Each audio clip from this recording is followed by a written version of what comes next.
Hey there, y'all, and welcome back to another episode of True North Sports Talk Podcast. As you can see, it's Peter Barclay here, and we are here to talk some mid-off-season baseball. I know it's coming up soon, next month on the 11th, so let's see. Exactly 1 month from today, pitchers and catchers report for spring training.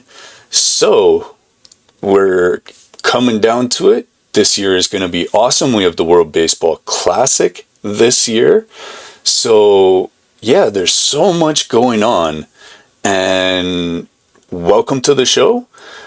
And we are doing a mid-off-season report to let you know what moves have been made. We'll talk a little bit about what hasn't been made and what we could see in the future going forward. We have some arbitration things to talk about, and so it's going to be a packed episode. Hopefully you'll stick around to the end.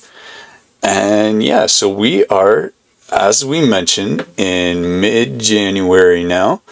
Spring training just over a month away, as we mentioned, but still there are some major heavyweight moves that still need to be made by some teams. The hot stove is still, as per usual, burning.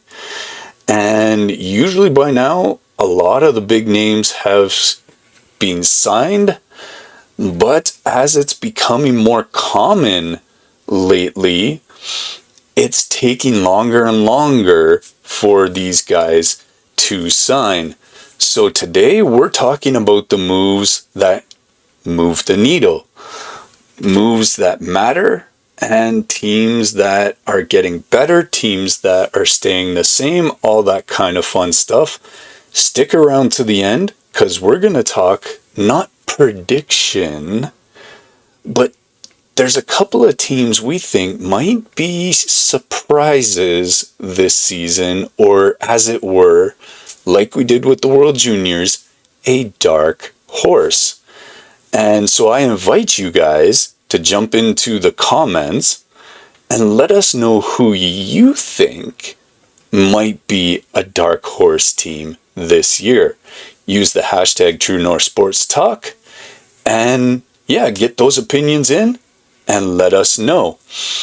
All right, so we are going to start with one of the most aggressive teams in all of Major League Baseball this offseason.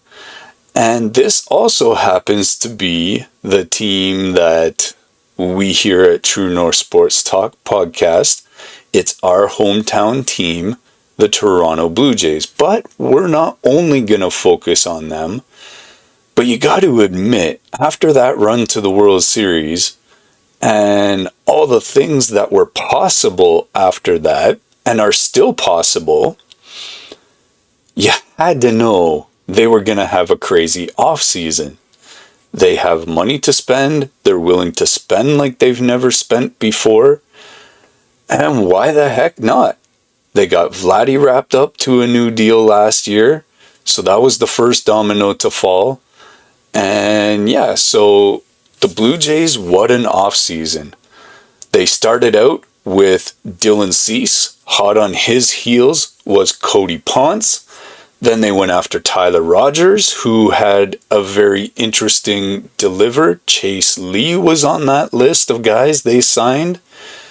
Then they went outside the box just a smidge from what we're used to seeing them do. And they were able to attract Kazuma Okamoto, the top hitter coming out of Japan this year. The Jays this offseason have spent over $300 million.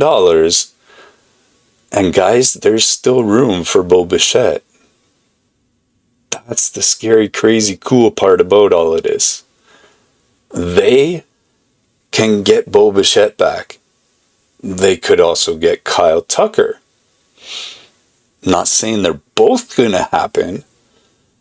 I'll tell you right now, from my perspective, sitting here with True North Sports Talk podcast, is that I think the actual better option of those two for the Toronto Blue Jays is Bo Bichette.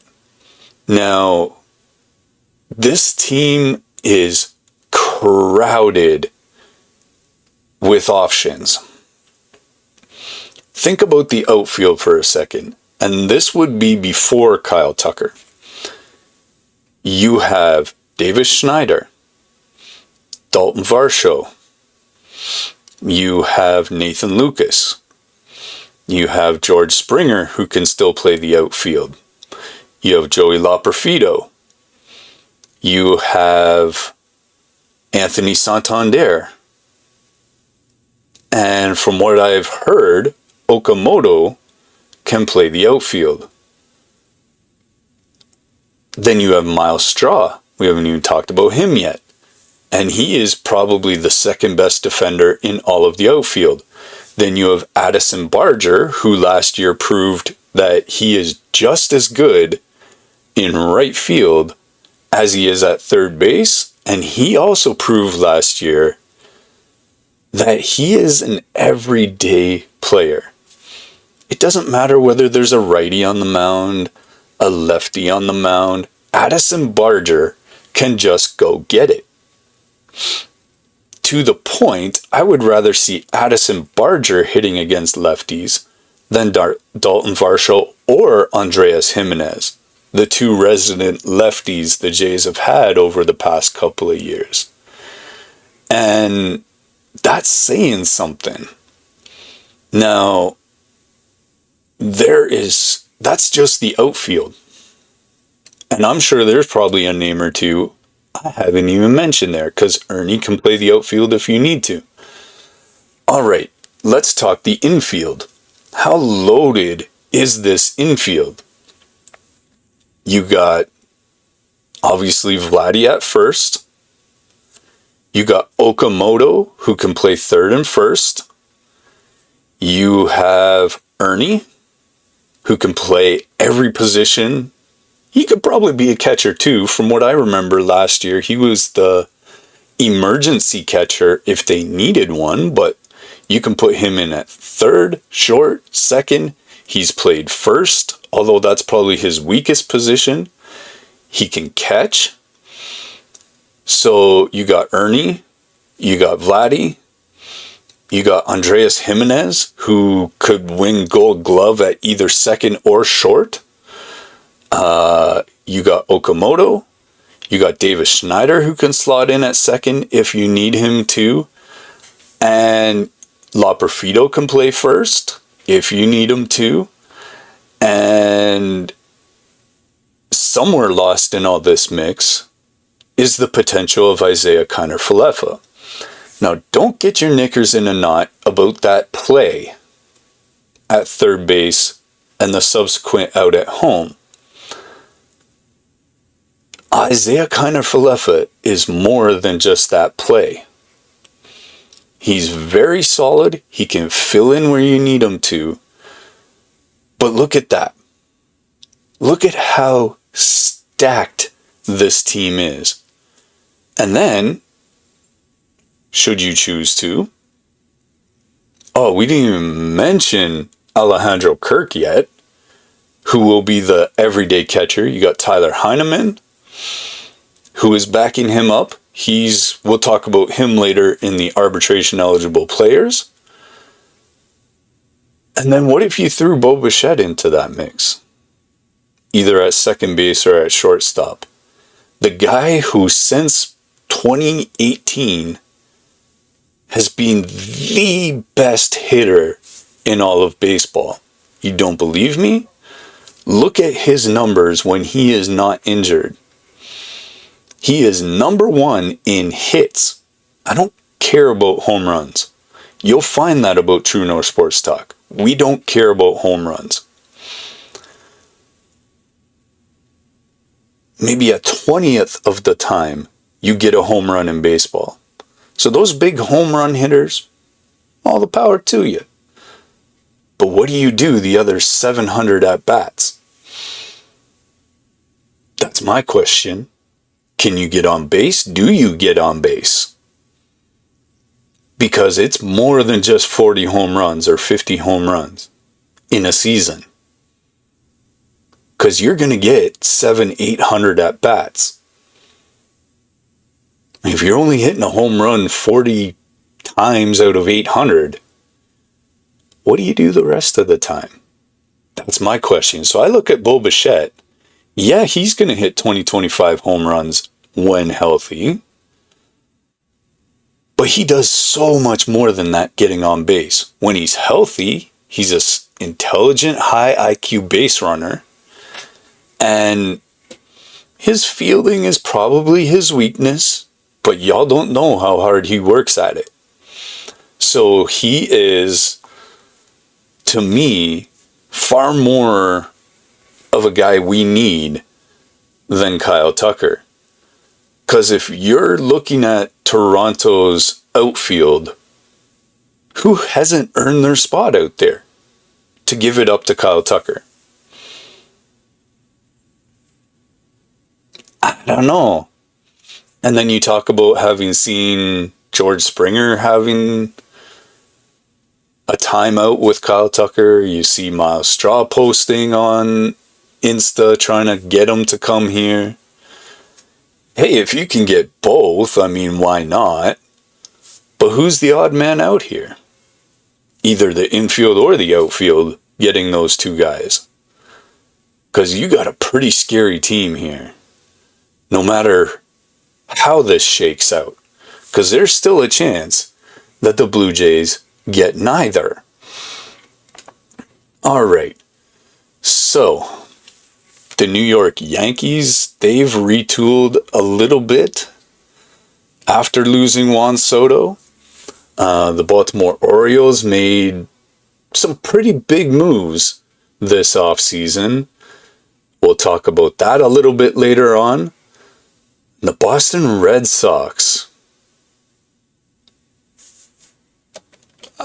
I pause because I don't know what to say about them. They made the playoffs. They lost to the Yankees. And you know what they've done this offseason? Two things. They lost Alex Bregman. And they traded for Sonny Gray. I'm not sure how that's a better team. Now, I understand that there may have been a sale somewhere along the line of the Red Sox, or at least they're entertaining the idea. And so they may not want to be big spenders, not knowing what the true budget of the team will be if there is a sale. We're going to talk the arbitration deadline. And is the record for the highest arbitration going to be broken as Detroit and Tarik Skubal, who Cy Young, could have been Cy Young, they're headed for one of the biggest arbitration battles in Major League history.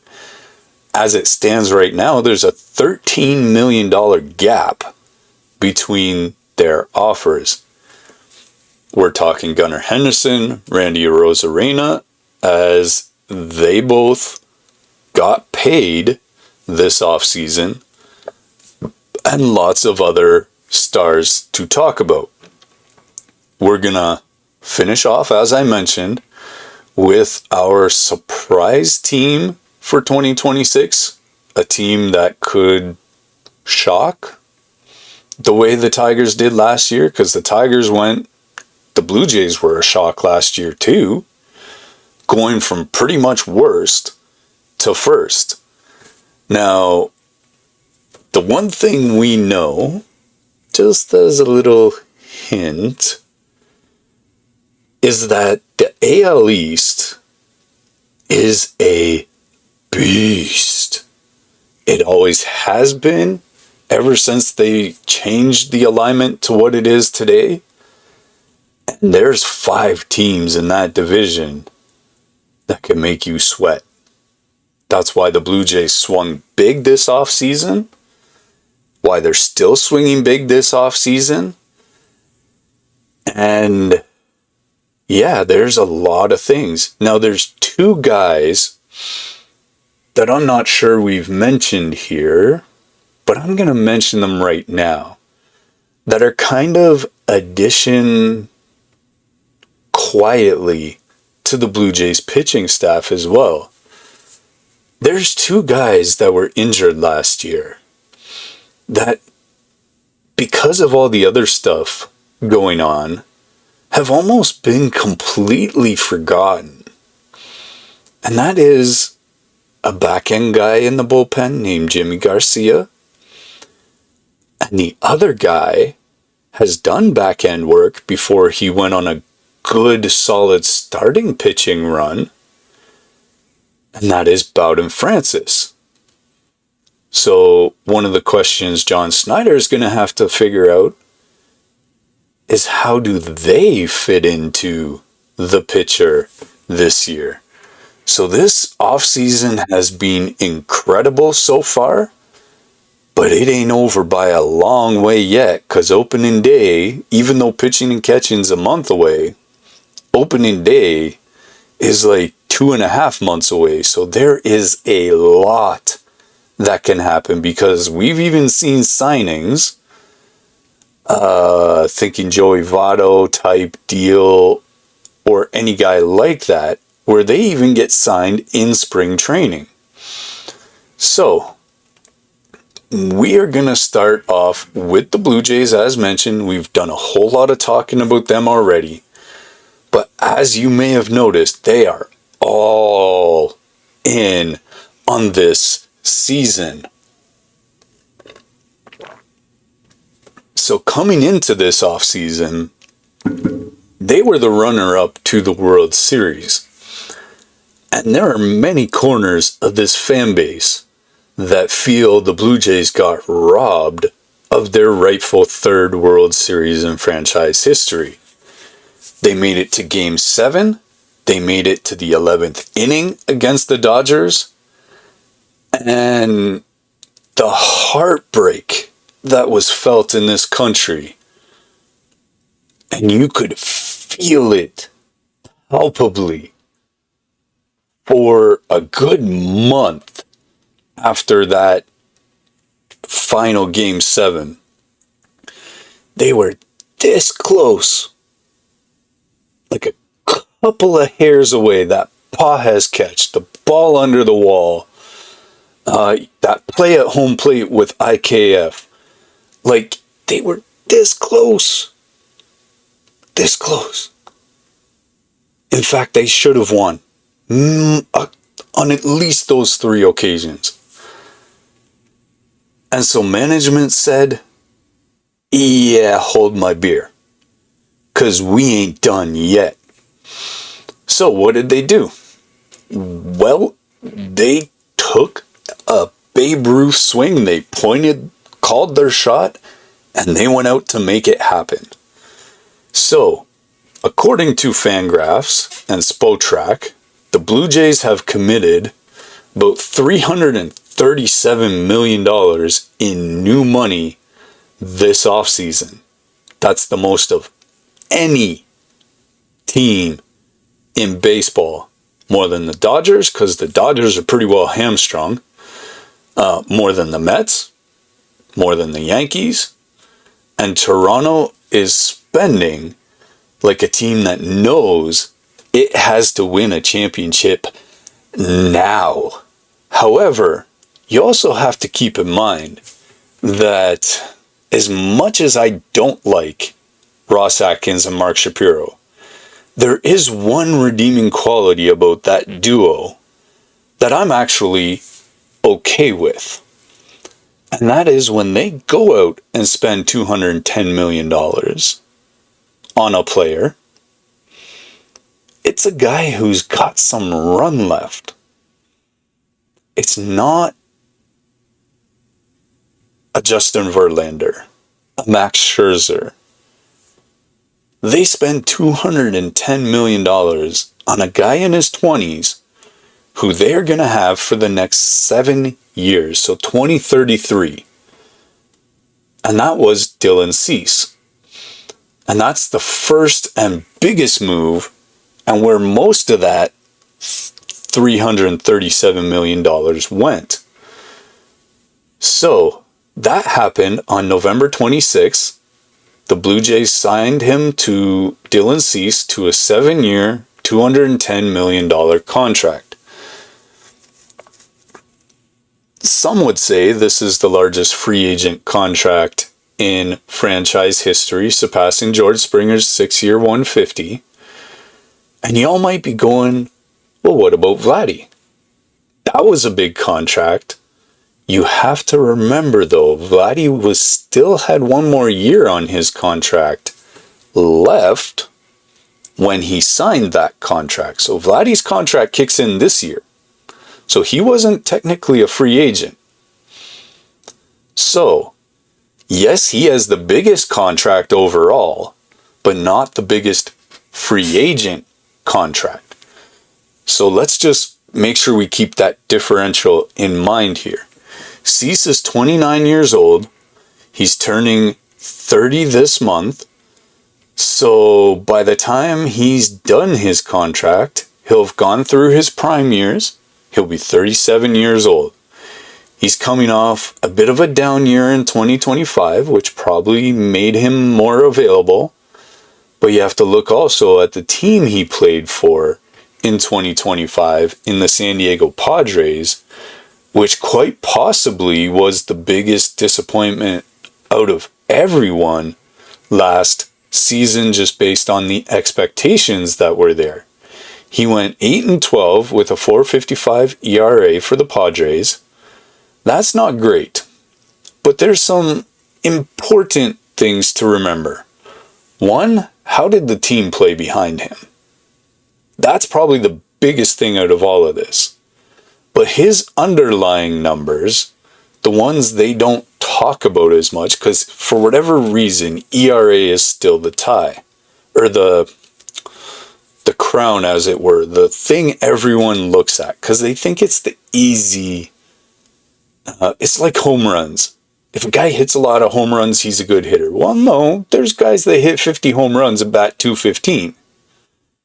So that's not a good hitter, right? But if you look at a guy who hits 30 home runs and has a .315 batting average, that's a good hitter. So here's the thing. Cease struck out 215 batters, and he only pitched 168 innings. That's more than a batter an inning. In fact, that's almost 2 batters an inning. That's pretty darn good. The ERA doesn't show that. There is a lot of swing and miss in his game. So, his FIP was 356. That suggests he was better than what his ERA indicates. And he led all qualified pitchers in something I just mentioned with a 33.4% whiff rate, meaning he misses bats a heck of a lot for a guy with a 4.55 ERA. So his stuff is still nasty, to put it nicely. More importantly, Cease has been durable. He's made at least 32 starts in each of the past 5 seasons. That is very much Jose Barrios-like, Chris Bassett-like, and Kevin Gausman-like. So since 2021, there is no starting pitcher in the major leagues with more strikeouts than Dylan Cease. Paul Skeens, move over. Garrett Cole, get behind him. Corbin Burns, who? We know who Corbin Burns is, but you get the idea. There is nobody with more strikeouts than Dylan Cease. So the Blue Jays are betting that Pete Walker can be Pete Walker with Dylan Cease. That he can unlock more from Cease than what the Padres were able to see last year. Now, if you look at Pete Walker's resume and track record, he's proven himself that he could take pitchers that people think are just scrap heap material and get the best years of their career out of them. He's done it from the time he became the pitching coach for the Blue Jays. And if you remember, if you're old enough like I am to think back over Pete Walker's tenure and the guys he has made stars out of that didn't pitch as well in other markets than they did here, that list is almost endless of guys who have come through Toronto. He's also helped a guy like Kevin Gausman to have a Cy Young caliber season in 2023. Last year, Gausman was really good too. He's had Bassett pitching really well. Up until last year, he had Barrios pitching some of the best of his career. And he's just known as that guy. So the Jays think that he can do the same working with Dylan Cease. Dylan Cease thinks it too, based on his interviews going forward. So, there's something else that's interesting about the Dylan Cease contract. I'm going to say a really big number right now, and hopefully it sinks in. And here's why I said I think the Dodgers are a bit financially hamstrung at the moment, which is why the only signing they made this offseason was Diaz. It was less than $100 million for 3 years. But the deferrals in that contract put the Dodgers over $1 billion with a B. $1 billion in deferrals. Now, up until now, the Toronto Blue Jays have never had deferred money in a contract. So out of the $210 million over the 7 years, $63 million is deferred to go from 2033 to 2046. So the actual present day value is closer to $26 million per year. Still a lot, but that gives them the wiggle room for a Bichette.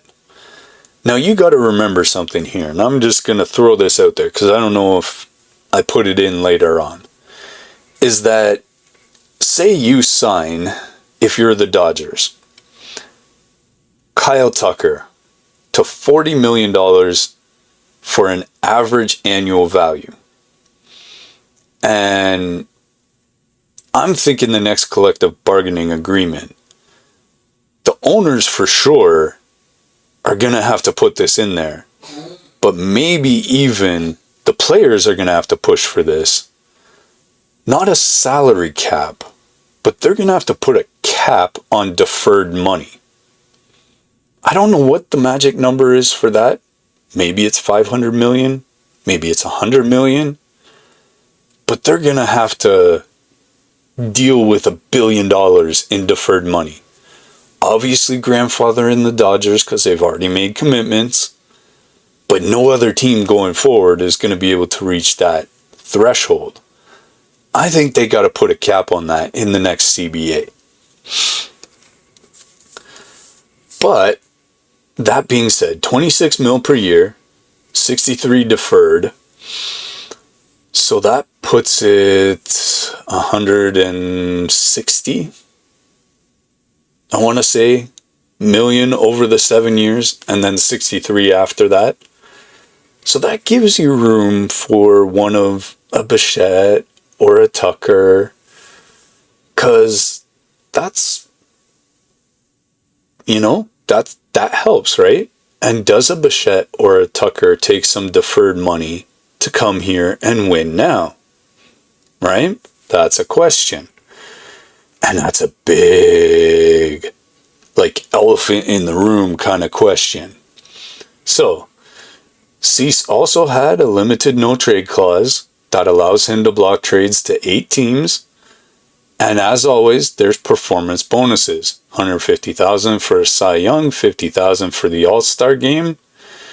And that brings us to the Jays rotation. It is now stacked. You have Dylan Cease, you got Kevin Gausman, you got Shane Berríos, Shane Bieber, Jose Berríos, you got Trey Savage. I've argued with people in my circles that maybe you bring back a Bassett, maybe you bring back a Max Scherzer and allow Trey Savage a full year at AAA as a backup if you need someone. Because as we know, ain't no one get through 162 games without needing extra pitching. But even if he's in the starting 5, I'd say that's a top 2 rotation, but definitely a top 5 in all of baseball. Coming in behind Dylan Cease, you got Kazuma Okamoto. He signed for 4 years and $68 million. That happened a few days ago on January 7th. And so yeah, this is a huge deal for multiple reasons. First, if you look at the numbers in Japan, Okamoto is a legit power threat. He hit 56 home runs in Nippon Professional Baseball back in 2022, breaking Sadaharu O's single season record for a Japanese-born player. And last season, he had 35 homers with a 921 OPS. That OPS, to me, tells a lot more than the 35 homers. But the guy can mash. Does that translate to the major league level and major league parks? Time will tell. But he is a very, very talented player. Secondly, this represents a bit of a breakthrough for the Blue Jays in landing a high-profile Japanese star. If it goes well for Okamoto, then this might tell other Japanese players, hey, let's go to Toronto. That's a pretty good place to be. In recent years, Toronto has gone after Shohei Ohtani, Yoshinobu Yamamoto, and Roki Sasaki, all of which were a thorn in their side in the World Series. All of those players went to the Dodgers. Losing those guys to LA in the World Series, that stung even more because Toronto was trying to get them. So finally landing Okamoto, that's a bit of a win for the organization. It was like at one point in time, getting a Scott Boras client to come to Toronto was almost unheard of. So getting one, and I believe it was Hyunjin Ryu, but there might have been one or so before that really opened those floodgates. So there are questions that Okamoto has struggled against 94 plus fastballs, and there's a ton of those guys around the major leagues these days. His strikeout rate has been over 28% for 3 straight years, so that gives you a little bit of pause. But there's a guy named David Popkins who really made a huge difference in the Blue Jays' approach and their ability to hit the ball last year. So he helped a lot of Toronto hitters break out last season. We also have a little thing called pitch track or hit track or whatever the thing's called. So they believe Popkins can help Okamoto adjust to major league pitching. He can play third base, DH, he can play the outfield, he can play first base, and he's potentially some protection for Vladimir Guerrero Jr. along with Anthony Santander if they can get Bo Bichette back, Addison Barger. It's a lot harder to jump past Vladdy Guerrero Jr. these days. Now we had Tyler Rogers, 3 years, $37 million. That happened in early December on the 12th. And that includes an $11 million vesting option for the 2029 season. And that is required that Rogers pitches in 110 games between 27 and 28 or 60 games in 2028. Rogers is one of the most unique pitchers in baseball. He's a 34-year-old submariner. He more or less throws underhand. He's even more exaggerated than any of you who will remember Adam Simber. He's kind of like a Chad Bradford kind of guy. And his sinker, it's about 85. But can you imagine bringing in or starting Trey Savage, who comes almost like this over the top, and then you have to face Tyler Rogers, who comes almost like 180 degrees difference in the arm angle? That's going to be a real interesting combination if the Blue Jays decide to test that theory. For whatever reason, though, for Rogers, it just works. He posted a 2.07 ERA in 61 innings last season with the San Francisco Giants. Obviously, the Giants weren't world beaters last year, but on a team that wasn't real great, he was pretty darn good. The Blue Jays are betting on his unconventional delivery, that it will age well, a la Jamie Moyer. Soft tossing relievers don't typically get 3-year deals at 34 years old. But for whatever reason, Ross Atkins believes, as does probably Mark Shapiro, that Rogers' unique skill set will make him less susceptible to the typical aging curve. You could use him as a specialist out of the bullpen, and so you may not have to use him a whole lot. Consider what else is in the bullpen and the two names I mentioned earlier, and you could maybe see why they were willing to take him on. Then the Blue Jays went overseas again. It was an American player, but he's been pitching in Korea. And on December 2nd, the Blue Jays signed Cody Ponce to a 3-year, $30 million contract. Ponce is 31 years old. He hasn't pitched in the majors in 5 years now. And the last time he did, he was playing for the lowly Pittsburgh Pirates to a tune of a 7.04 ERA. So what caused the Blue Jays to take a 3-year flyer on this guy? Well, because Cody went over to the Korean baseball organization and lit it up. And I know it's not Japan, I know it's not America, but he was able to gain velocity. So he's gotten stronger, he throws harder.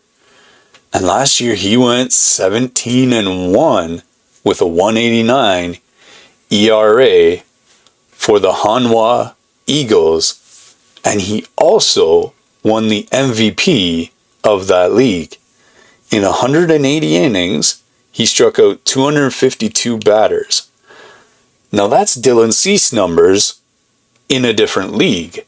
So you got to think about that now. That's almost 2 batters an inning that he was striking out. And that was something the Blue Jays really needed last year.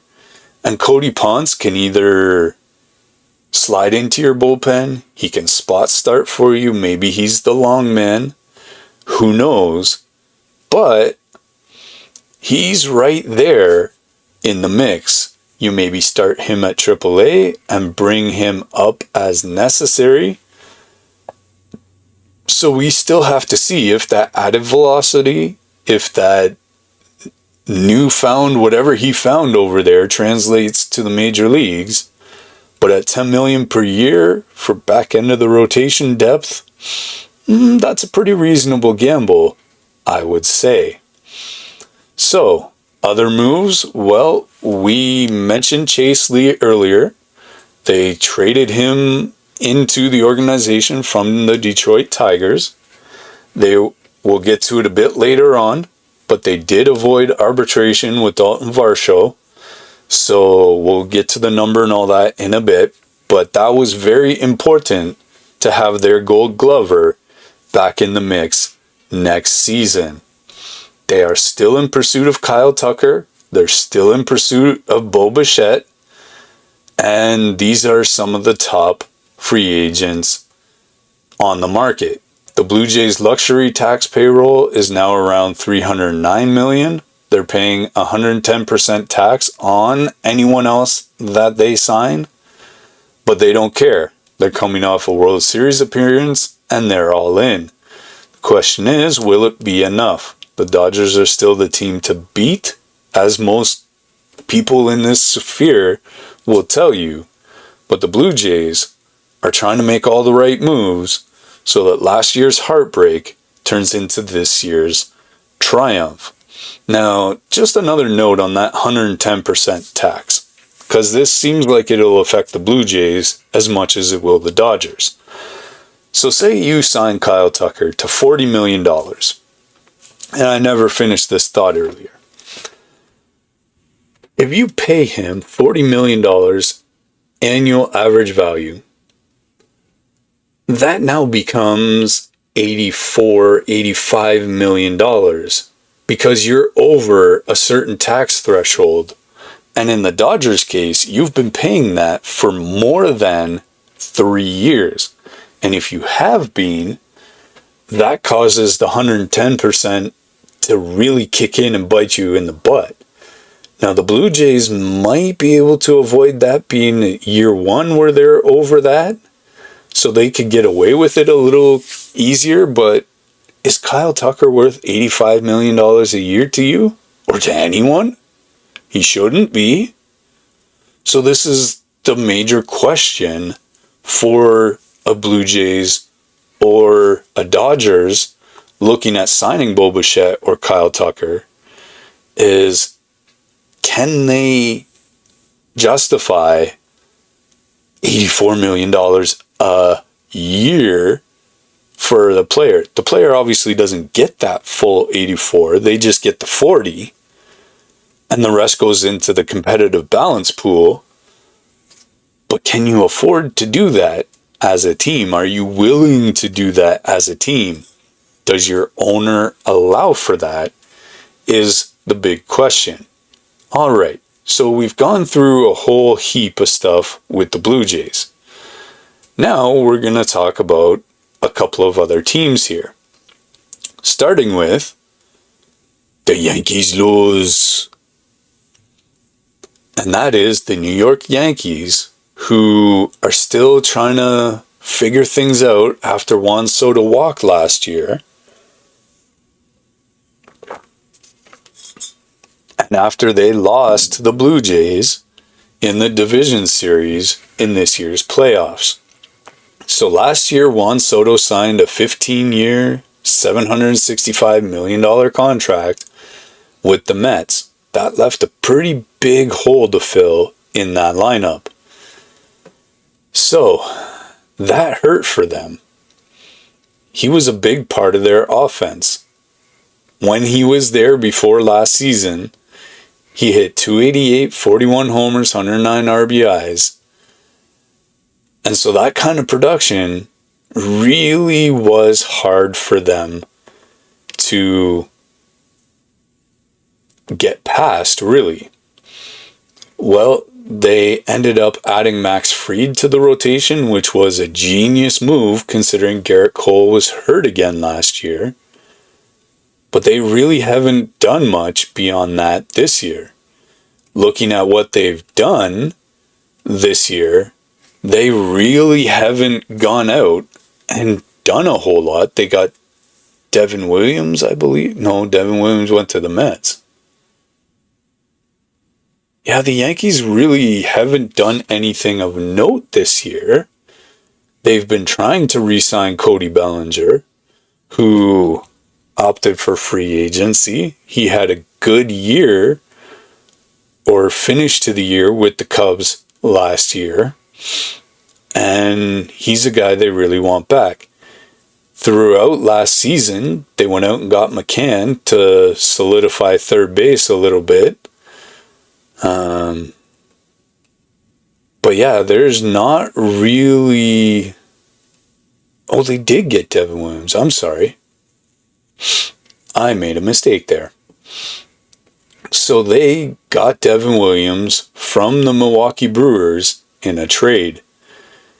He signed for $8.4 million for this year, and he'll be a free agent next year, and they'll be really trying to bring him back, I'm sure. Williams was one of the best closers in baseball with the Milwaukee Brewers.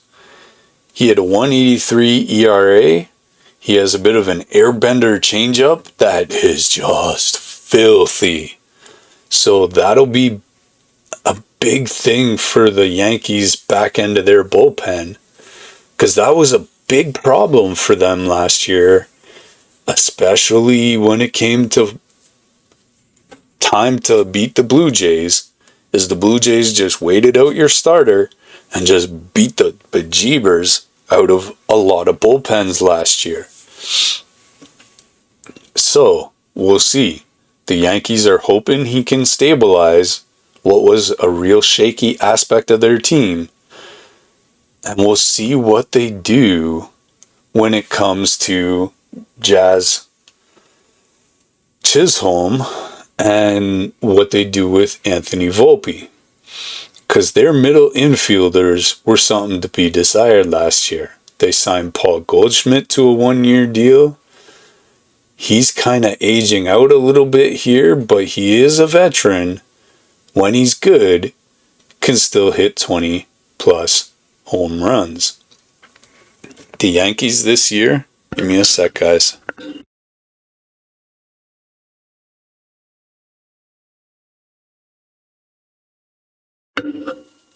Sorry, y'all, felt a sneeze coming and it ran away. So the Yankees have about $270 million in payroll this year. They're the second highest spenders behind the Blue Jays. Well, probably not. But you would think they're not done. They're looking at other starting pitchers. They've been linked to Edward Cabrera from the Marlins, Freddie Peralta from the Brewers. They've been trying to get Bellinger. If they can't, they'll probably pivot to Bo Bichette, maybe another outfielder infield bat. The Yankees are in a tough spot. They've had a lot of guys go out over the year, the last couple years. Their rotation has had injury concerns. Garrett Cole, Carlos Rodon, Clark Schmidt.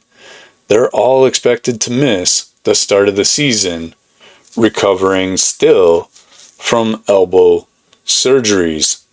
But it is the Yankees. They'll spend, they'll compete.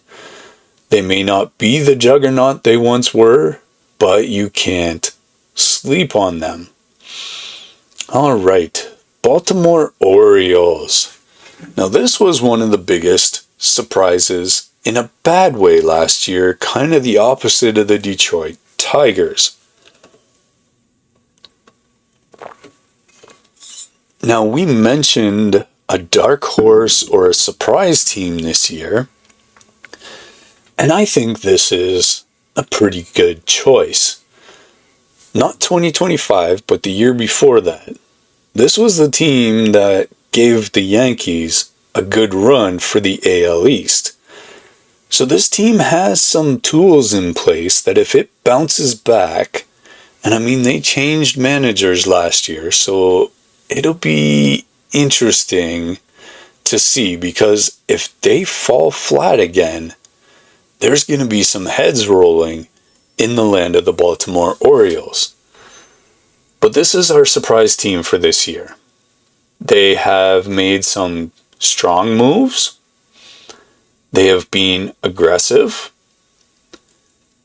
And let's start with the move that probably surprised just about everyone. And his name is Pete Alonso. They signed him for 5 years, $155 million. That's the biggest contract they've given out since a guy named, Chris Davis, who kind of flamed out. So hopefully that doesn't happen to Pete Alonso.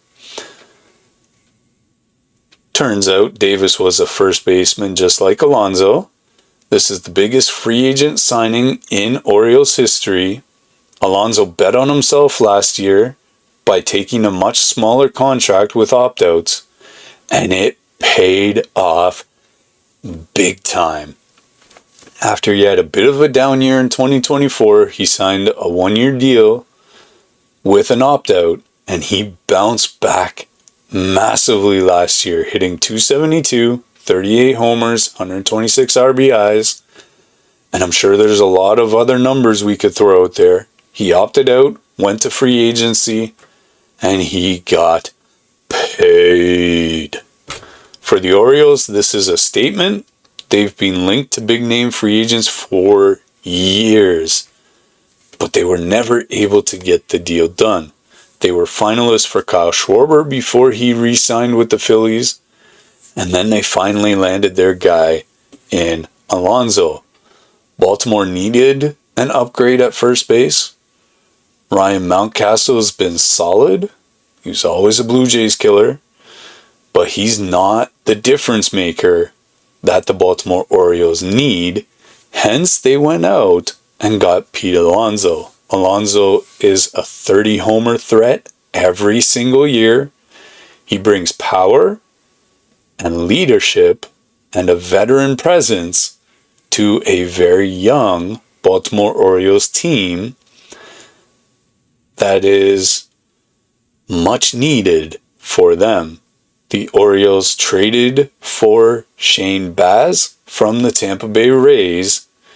Baz is 25 years old, has what most would call electric stuff when he's healthy, and he's been plagued by injuries, but the Orioles are betting on his upside. The other thing I was going to say is that when Tampa Bay trades a player, buyer beware. And it's been that way for years, because even though they might be good in Tampa Bay, for whatever reason, a lot of players who have been traded from there seem to fall off the table. Chris Archer comes to mind. Even David Price comes to mind a little bit. Although it took him getting to Boston before he really went off the table. There's some other names that come to mind too. So again, buyer beware if you're the Baltimore Orioles. The Orioles re-signed right-hander Zach Eflin to a one-year deal. At 31 years old, recovering from a lumbar microdiscectomy.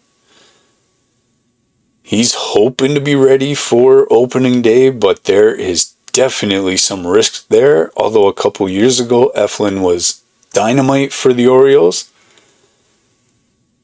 So the Orioles traded one of their pitching prospects in Grayson Rodriguez to the Angels for outfielder Taylor Ward. Now this was a bit of a shocking move. People figured that Rodriguez was going to be a cornerstone for this franchise in the near future.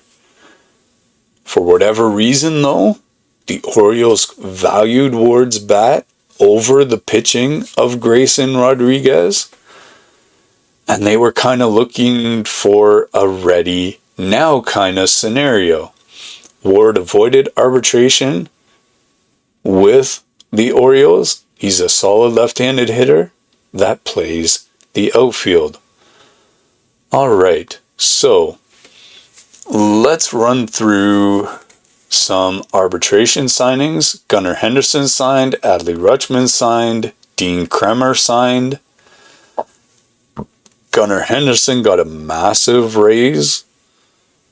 And so bottom line for the Orioles, they spent about $195 million this offseason. Obviously, most of that went to the Alonso deal. They were second to the Blue Jays in that. Their payroll jumped from 105 in 2024 to about 156 now. And that's a 50% increase. They added Alonso, Baz, Eflin, and Ward. And they're still looking for another starting pitcher. Framber Valdez, Ranger Suarez, Zach Gallen are all some names still out there. They have a stacked farm system with Jackson Holliday, Kobe Mayo, Samuel Basallo.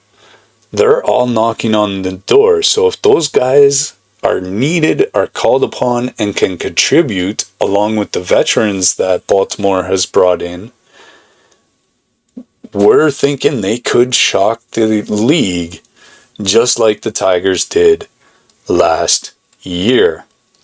The Boston Red Sox are a shock to me. They have done two things. They traded for Sonny Gray, they lost Alex Bregman, and have done zero else. They were in the playoffs for the first time in a while. They're looking to build on that momentum. They pursued Alex Bregman. They wanted to bring him back. We got this news just a day or two ago. It was in our short that day. Last year, Bregman signed a one-year deal. The Tigers had offered him $171 million. He turned it down. He bet on himself. He had a good year when healthy.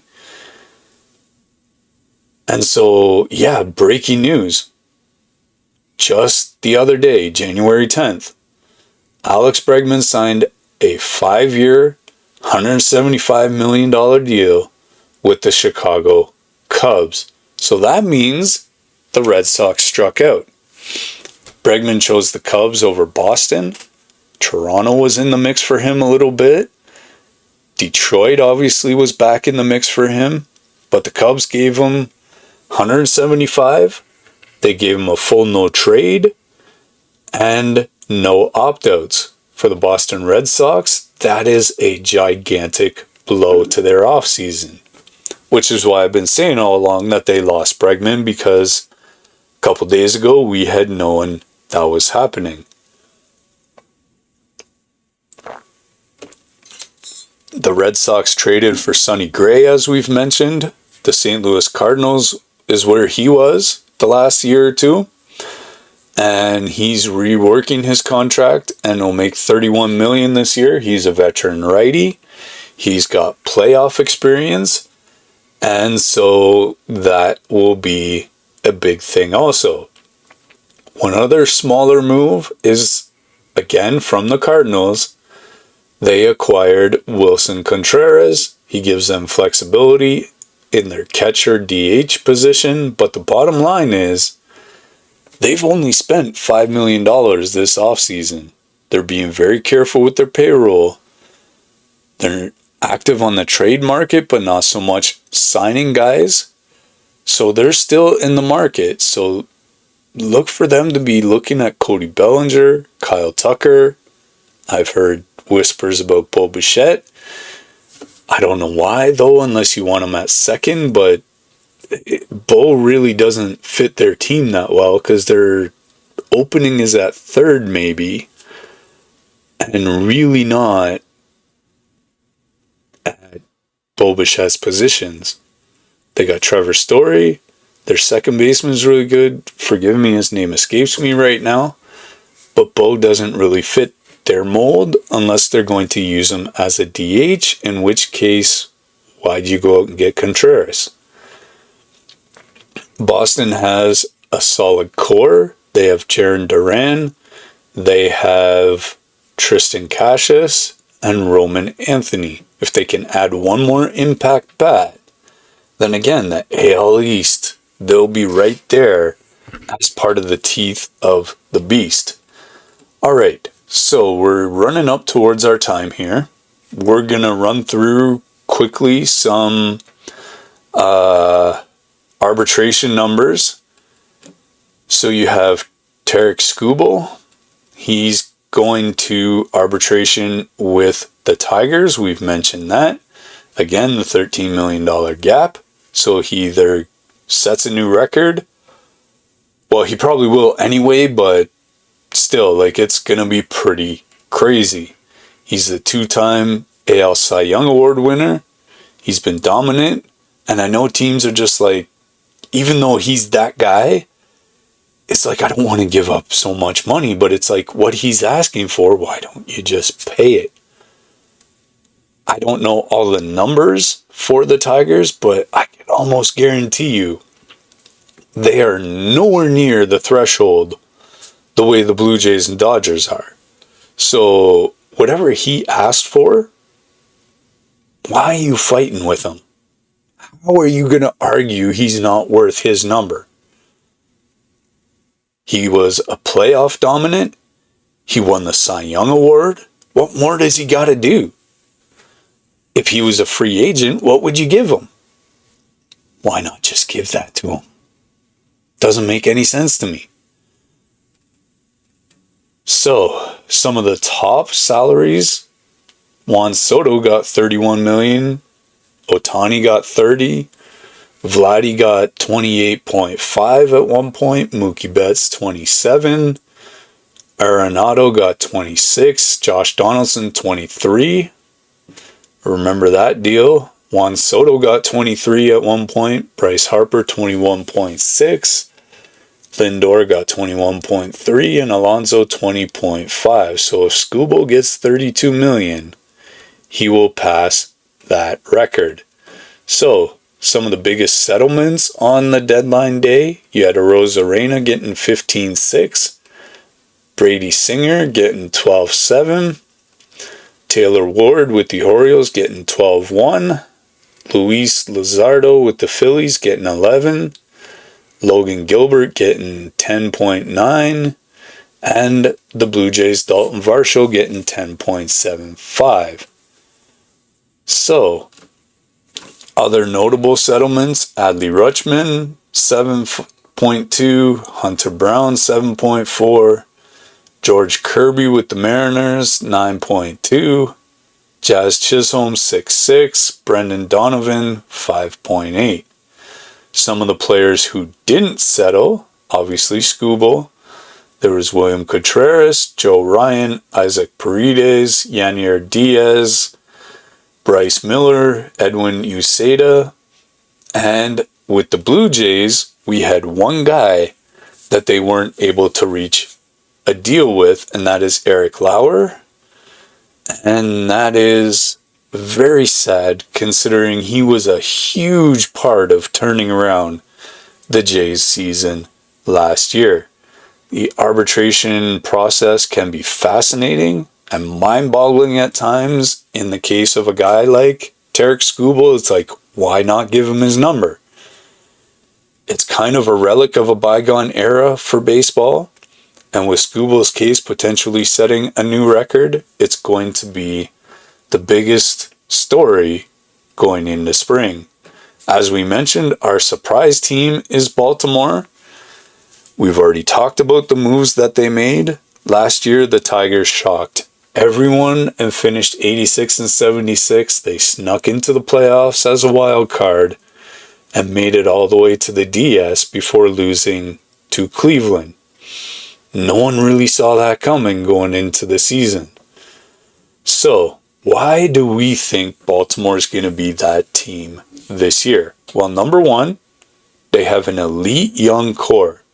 Gunnar Henderson, Adley Rutschman, you got Jackson Holliday, Kobe Mayo, Samuel Basallo. All of these guys who are going to make a contribution. So that's a good young core. And they've had these guys coming for years. Number two, they went out and got Pete Alonso. That was a big thing. Hopefully, from their perspective, they upgraded their rotation with Shane Baz, Zach Eflin, and they're still hunting for another starter.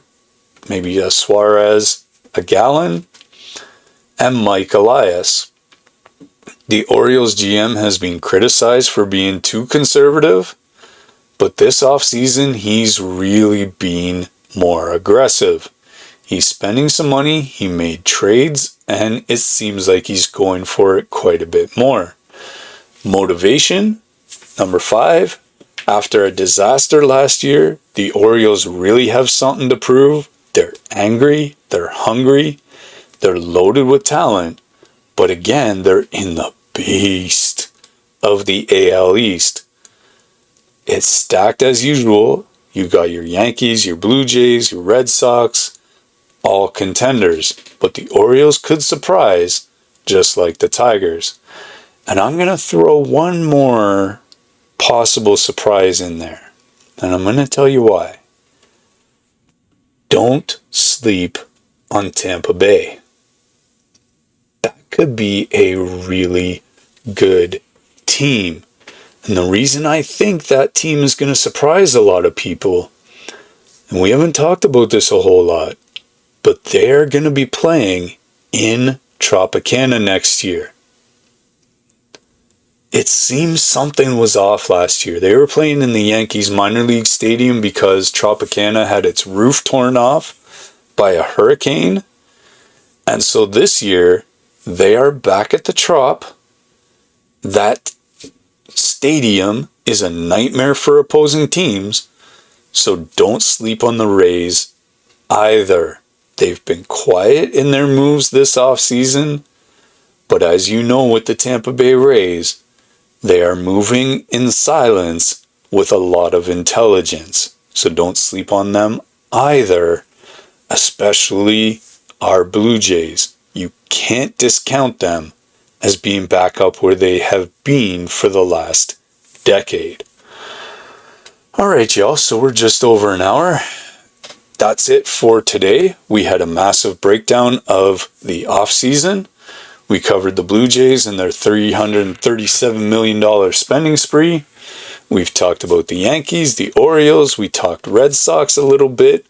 We didn't even get into the West Coast teams that much or the National League teams that much. The Red Sox have been a little bit busy in some trading, not really in free agency. We talked arbitration a little bit with Tarik Skubal being the big fish in that pond. Spring training is just over a month away. Pitchers and catchers report mid-February. And we will be bringing you updates because there are still some big names on the market, namely Kyle Tucker, Cody Bellinger, Bo Bichette, Framber Valdez, Ranger Suarez. And this offseason has been wild. It ain't over yet. So tell me, what do you guys think? Did the Blue Jays do enough to get over that hump? Will the Orioles surprise everyone? What number's Tarik Skubal going to get? Use that hashtag TrueNorthSportsTalk. Jump into the comments here and let us know how you guys feel is going to be the top of the line or the bottom of the line. Let us know. And it came in a different way. Sorry about that, guys. Thanks for tuning in to True North Sports Talk podcast. Hopefully you stuck around till the end of this episode. We getting you ready for the upcoming Major League Baseball season. Until next time, stay passionate, stay informed, and we will catch you on the next episode.